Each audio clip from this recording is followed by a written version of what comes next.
Committee. Senator Mark Wayne Mullin, good morning, Senator. So, look, clock's ticking here in about, 2 or 3 minutes from now, 10 minutes from now, you guys are going to get back to work. Do we see it getting through the process today or maybe overnight?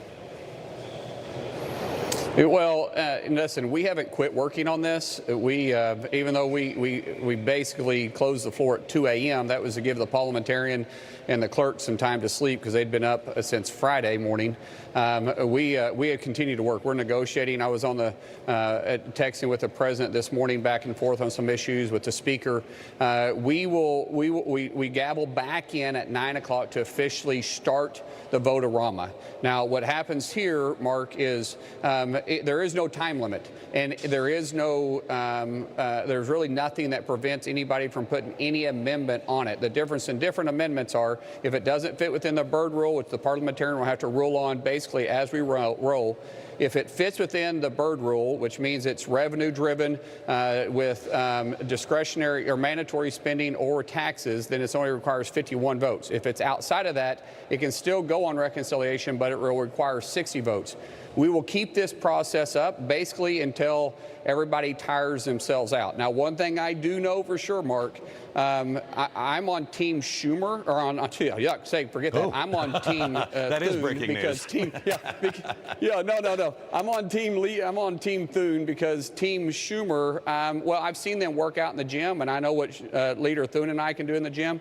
We will outlast the Democrats without question in this fight. However, it's going to be a long process. We expect to finish sometime late tonight and send it over to the House Representatives probably early Tuesday morning. Now, you alluded to this a little bit ago, Senator.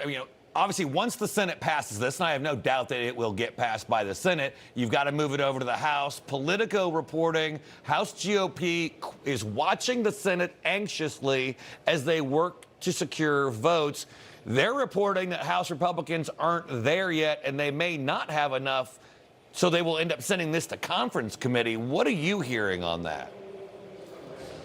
Well, there's a lot of people that have a lot of strong opinions on this. No one likes being told no, especially if it's been their provision and their fight. We haven't liked being told no since we was a kid. We most definitely don't like being told no when we're an adult. But this is what negotiation's all about. We're negotiating this bill back and forth. To be quite frank, what the House sent over, we kept about 85% of the bill intact. The last 15% of the bill, well, some of it got kicked out by the parliamentarian because it didn't fit within the Byrd rule, and then the rest of it, we've had to change it. What I like to tell people is the framework that the House sent over was great. We just had to repaint some of the rooms.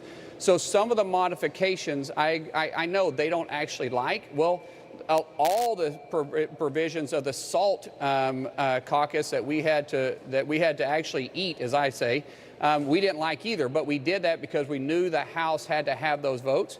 Well, some of the provisions we're changing now, we have to have for the votes in the Senate. So there's going to be a lot of communication, a lot of talk going back and forth. When we finally put this bill on the floor in both chambers, the idea is to give the members more reason to vote for it than against it. It's not going to be a perfect bill, but when it comes to the floor, Mark, you have only two choices. You have either A, you choose to move forward with President Trump's agenda, which the American people mandated in November, or you vote against the bill and you're saying, I'd rather stay with the Biden administration of policies. I think that's hard to explain when you go back home to your constituents, especially since you were elected by Republicans. Yeah, lastly, Senator, we've only got about a minute left here. A couple of your fellow Republican senators have already come out against the bill, including North Carolina Senator Tom Tillis. He thinks it breaks President Trump's campaign promise to not cut Medicaid. Everybody keeps talking about cutting Medicaid. They're just talking about taking people who aren't eligible for it and getting them off of it. That's absolutely correct. Yeah, Mark, that's exactly correct. We're not cutting Medicaid for those that Medicaid was designed for. Here's a number I like to throw out all the time. There's 35 million people that live below the poverty line inside the United States. There's only over 70 million people signed up for Medicaid. Now, you're going to tell me there's not room to make cuts to actually have it in place, Medicaid in place for those that it was actually designed for, there's plenty of room there.